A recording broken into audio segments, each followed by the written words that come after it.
정금같이 나오리다. 비상보통군법회의에서 15년형을 받은 나는 비상고등군법회의에 항소했다. 그러나 비상고등군법회의의 공소심 재판도 기각되었기에 우리는 대법원에 상고했다. 그 후 우리는 안양교도소로 이감되었다. 안양교도소에서는 2012번에서 73번으로 바뀌었다. 안양교도소에 도착한 다음 날, 한 교도관이 방으로 와서 크리스천이냐고 묻기에 그렇다고 대답했더니 시편 138편 7, 8절을 읽으라 권하고는 사라졌다. 나는 도대체 시편 138편 7, 8절이 무슨 내용이기에 일부러 찾아왔는가 생각되어 읽어보았다. 내가 환난 중에 다닐지라도 주께서 나를 소성케 하시고 주의 손을 펴사 내 원수들의 노를 막으시며 주의 오른손이 나를 구원하시리이다. 여호와께서 내게 관계된 것을 완전케 하실지라. 여호와여, 주의 인자하심이 영원하오니 주의 손으로 지으신 것을 버리지 마옵소서. 나는 이 말씀을 읽고 큰 격려를 받았다. 당시에 내가 옥중에서 가족과 교우들에게 보냈던 서신 중에 다음과 같은 글이 있다. 기상나팔 소리에 일어나 청소와 점호를 끝낸 후 성경 읽기와 묵상으로 시작되는 나의 일과는 하루하루가 많은 열매를 얻고 있습니다. 이번 기간을 주님께서 앞날에 나를 쓰시기에 합당한 그릇으로 만드시려고 마련하신 기회인 줄로 알고 심신을 갈고 닦기에 정진하고 있습니다. 동료들 중에는 징역살이의 고달픔을 말하고 석방될 때를 초조히 점치기도 합니다만 나는 석방 시기에 대하여는 초조해하지 않습니다. 왜냐하면 여호와께서 이번을 나를 훈련시키는 기회로 삼으신다면 석방의 시기도 사람들이 정하는 것이 아니라 여호와께서 정하신다는 확신이 있기 때문입니다. 이사야 48장 10절을 나의 신앙 고백으로 적습니다. 보라, 내가 너를 연단하였으나 은처럼 하지 아니하고 너를 고난의 풀무에서 택하였노라. 위에 인용한 서신의 한 구절에 나타나 있는 것과 같이 나는 감옥 생활을 여호와께서 허락하시는 연단의 풀무라 생각하였기에 잘 순응할 수 있었다. 그런데 한 가지 문제는 중앙정보부에서의 조사 중에 상처 입은 옆구리의 통증이 점차 심해지는 것과 이로 인한 소화 불량이었다.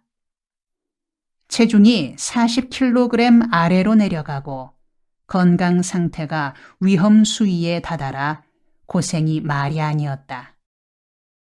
동료들은 내가 혹시나 뒷문 출소하게 되지는 않을까 염려했다.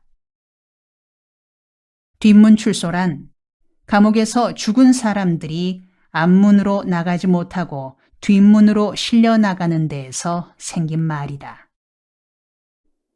그때 동료들이 내게 붙인 별명은 미스터 비아프라였다. 내가 비아프라의 굶주린 사람들처럼 야위었다고 해서 붙인 별명이었다. 아프리카 비아프라 지방은 기근으로 인해 굶어 죽는 사람들이 많은 것으로 세계에 알려져 있다.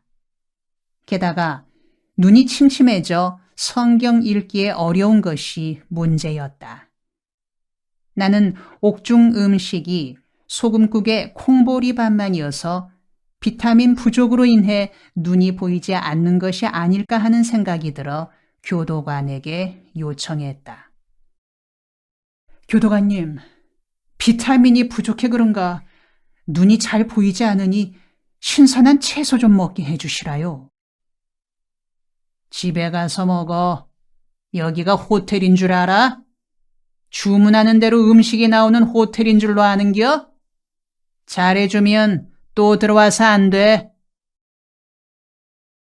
교도관이 그렇게 대답을 하니 뭐라 더 할 말이 없었다. 눈이 침침한 건 그렇다 쳐도 가장 큰 고통인 왼쪽 옆구리의 통증은 심각한 지경이었다. 숨을 들이쉬면 갈비뼈가 시큰시큰하고 내쉬면 관절 마디마디를 바늘로 찌르는 듯했다. 누워도 아프고 앉아도 아픈지라 옆구리에 손을 대고 이마를 벽에 댄 채 기대 있으면 그나마 한결 나았다. 나는 이마를 벽에 기댄 채 숨을 몰아쉬다가 성경을 펼쳤다. 구약성서 욥기를 읽기 시작했다. 욥기는 크리스천이 당하는 고난에 무슨 의미가 있는지를 말해주는 책이다 싶었기 때문이다. 욥기를 한 구절 한 구절 되씹으며 읽는 중에 23장 8에서 10절의 말씀을 읽으며 그 속에 담긴 뜻을 지금 처지에 비추어 묵상하던 중 큰 은혜를 받았다. 내가 앞으로 가도 그가 아니 계시고 뒤로 가도 보이지 아니하며 그가 왼편에서 일하시나 내가 만날 수 없고 그가 오른편으로 돌이키시나 배울 수 없구나. 나의 가는 길을 오직 그가 아시나니 그가 나를 단련하신 후에는 내가 정금같이 나오리라. 통증이 심해질 때면 아이고 하나님 하며 신음소리가 절로 나온다. 그러나 하나님은 전혀 응답이 없으시다. 그래서 나는 나 홀로 고통의 밑바닥에 버려진 사람 같음을 느낀다. 하나님께로부터도 사람들로부터도 버려지고 잊혀진 사람 같은 자신을 느낀다. 지금 내가 처한 형편은 아무도 모르고 있다. 부모, 형제도 모르고 교인들도 모른다. 그러나 여호와 하나님은 아신다. 그런데 여호와께서는 나의 처지를 아시면서 왜 가만히 계실까? 모르셔서 가만히 계신다면 이해가 갈 듯도 한데 알면서 왜 가만히 계시는 것일까? 10절에서 그에 대한 해답을 말해주고 있다. 다름 아니라 훈련을 위해서다. 그가 나를 단련하신 후에는 이라고 할 때의 단련은 엄격한 훈련을 뜻한다. 하나님께서 김진홍이란 한 인간에 대하여 어떤 계획이 있으셔서 훈련시키는 거다. 그래서 이런 고통 중에 그냥 두고 계시는 거다. 그렇다면 나에게 그런 훈련이 왜 필요할까? 정금 같은 사람을 만들기 위해서다. 성경에서 정금이라면 믿음을 뜻한다. 그런데 믿음에도 종류가 있다. 순탄한 환경에서 얻어진 믿음은 그냥 믿음이라고 부르지 정금이란 말을 붙이지 않는다. 고난과 시련, 실패로 아픔을 겪으며 다져지고 다져진 믿음일 경우에만 정금 같은 믿음이란 말을 붙인다. 이런 생각 끝에 나는 결론에 도달했다. 나의 주인 되신 여호와께서 나를 장차 교회요 백성들을 위해 정금같이 쓰시기 위해 훈련시키느라 지금의 고통을 겪게 하시는 거다.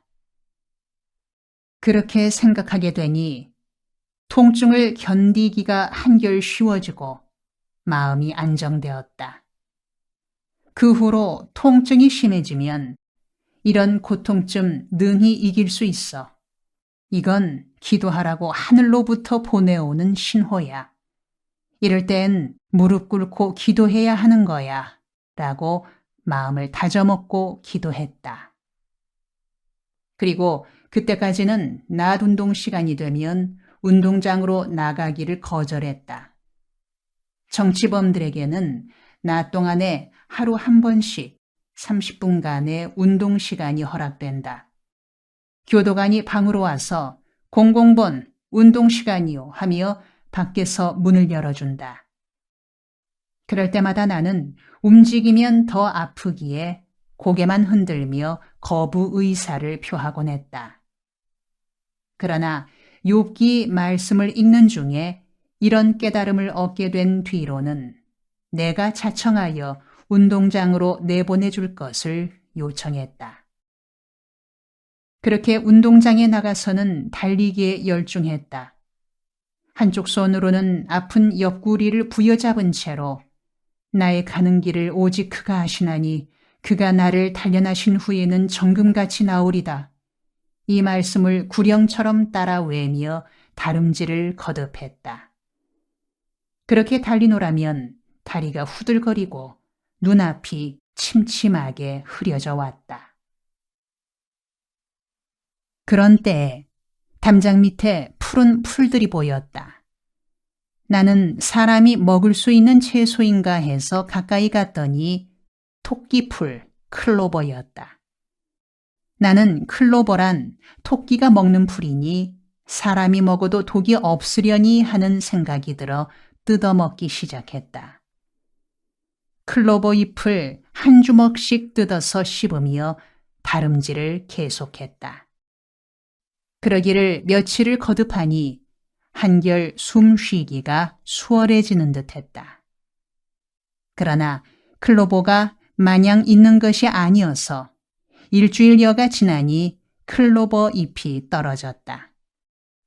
다시 잎이 자라기를 기다리는 수밖에 없었다. 그렇게 지나는 중에 나의 건강을 결정적으로 회복시킬 계기가 다가오고 있었다.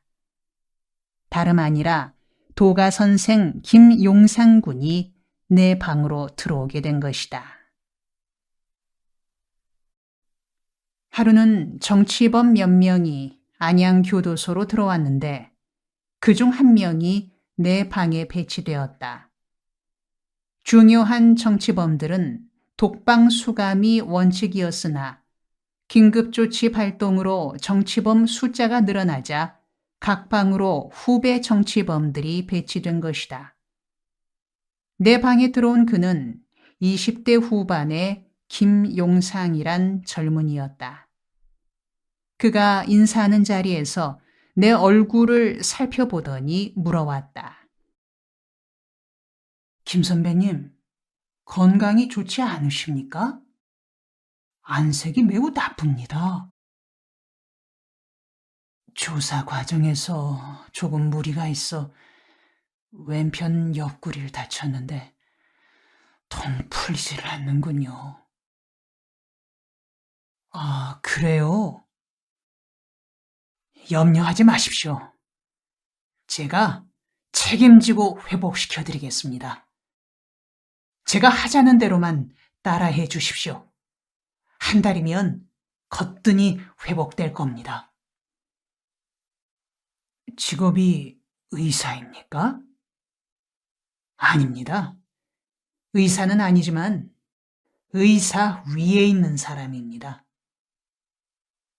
의사 위에 있으면 수의사겠네요? 아닙니다. 수의사라고 하니 듣기 우습네요. 저는 요가 선생입니다. 이번 사건에 관계된 것도 내가 서울대학교 학생들에게 요가를 지도하고 있었는데 그 학생들 중에서 전문 운동권 학생들이 섞여 있어서 엉겁결에 딸려 들어왔습니다.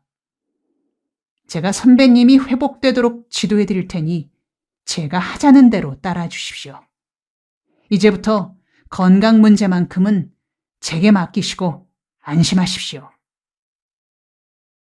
김용상 군은 전주 출신으로 전주 고등학교를 졸업한 후 대학으로 진학하지 않고 10년간 요가 수행에만 전념한 사람이었다. 요가 수행이 상당한 경지여서 내 처지에 꼭 적합한 인물이었다. 당시의 나로서는 지옥에서 부처님을 만난 셈이었다. 그때부터 나는 그에게서 요가 지도를 받았다. 요가의 효력은 빠르고 정확했다. 그를 따라 요가 수행을 시작한 지 20여일이 지나자 옆구리의 통증이 줄어들고 소화 능력이 높아지더니 1개월여가 지난 후에는 교도소에서 주는 규격밥, 즉 가다밥이라 부른다. 규격밥으로는 배가 고플 정도였다. 요가를 시작하기 전에는 절반도 못 먹고 남겼던 밥이었다. 그리하여 내 체력은 급속도로 좋아지고 매일 운동 시간에 달리기를 계속하면서 건강의 위기에서 벗어날 수 있게 되었다. 안양교도소에서는 매주 한 번씩 종교 시간이 있다. 한 달이면 한 번은 신부님이 오시고 한 번은 스님이 오시고 두 번은 목사님이 오시는 식으로 종교 집회가 열린다. 종교 시간에는 전 재소자가 참석함이 의무사항으로 되어 있다. 어느 종교 시간에 우리 정치범들도 일반 수들과 함께 강당으로 갔더니 그날 강사로 이천석 목사가 왔다. 이천석 목사는 여느 목사와 달리 경력이 이채로운 분이다. 상위군인 출신으로 크리스천이 되고 목사가 되기 전에는 한때 주먹패로 이름난 분이었다. 그래서 교도소 생활도 전과 사범에 이르는 선배였다. 그런 이 목사께서 강단에 서더니 첫마디부터 여느 강사와는 달랐다. 내가 별이 4개여. 전과 사범이란 말이다. 그 말에 재소자들은 갑자기 조용해졌다. 전과 사범인 대선배께서 강사로 섰으니 조용해질 수밖에 없을 터였다. 이어서 그는 말했다. 내가 명동에서 냄비, 즉 여자 하나 달고 어깨에 힘주며 가고 있는데 까마귀, 즉 경찰이 날 찢길래 인상을 팍 찌끄렸더니 전과자인지라 언어 자체가 달랐다. 감옥에서만 쓰는 은어를 줄줄이 뱉으며 설교를 하니 청중들이 쥐 죽은 듯 조용해졌다.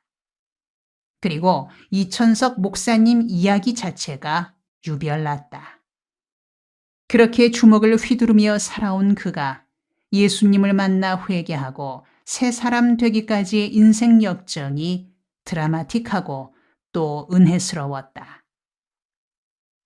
그러나 거기까지는 좋았는데 그 다음부터가 문제였다. 이 목사는 자신의 간증이 끝난 뒤 4,300명 재소자들을 한 바퀴 돌아보며 엄숙한 목소리로 말했다. 너희들 중에 나처럼 회개하고 예수 믿어 목사 될 사람 일어서. 이천석 목사의 이 말에 무려 600~700명의 재소자들이 목사가 되겠노라고 앉은 자리에서 일어섰다. 나는 그런 장면을 보고 가슴이 철렁했다. 그래서 저절로 기도가 나왔다. 맙소사, 하나님, 저분들 집사까지만 되게 해주시고 목사는 안 되게 해주시옵소서. 저들 사기꾼 절도 강간범들이 회개했다고 목사가 되었다가는 앞으로 한국교회에 큰 사달이 나겠습니다. 제발 저분들이 평신도로 있으면서 자신의 믿음을 지키게 해주시고 목사까지는 안 되게 해주시옵소서. 내가 이런 기도를 한 것은 그들을 불신해서나 무시해서가 아니다. 오히려 그들을 아껴서다. 사람이 한때 회개하고 새 출발했어도 자신의 체질이나 기본 성품이 완전히 바뀌기는 실로 어렵다. 은혜 받고 감동받을 당시에는 천사라도 될 것 같지만 그런 감동과 다짐이 세월이 흐르면서 약해지게 마련이다. 그렇게 약해진 후 자신도 모르는 사이에 옛날 성품과 육성이 드러나게 되기 때문이다. 그래서 그들이 은혜 받고 변화되어 신앙 세계에 귀의하더라도 집사까지만 되게 해주시고 영적 지도자인 목사까지는 되지 않게 해달라는 기도가 나오게 된 것이다. 나는 청계천 빈민촌 목회에서 미스터 박치기를 전도하여 술 끊게 하고 집사까지 시켰다가 그가 어느 날 술에 만취되어 교회당 지붕에 올라갔던 경험을 한 적이 있다. 그와 같이 사람이 한때 선해질 수 있지만 그 변화가 평생토록 바뀌지 않는다는 보장은 없는 것이다.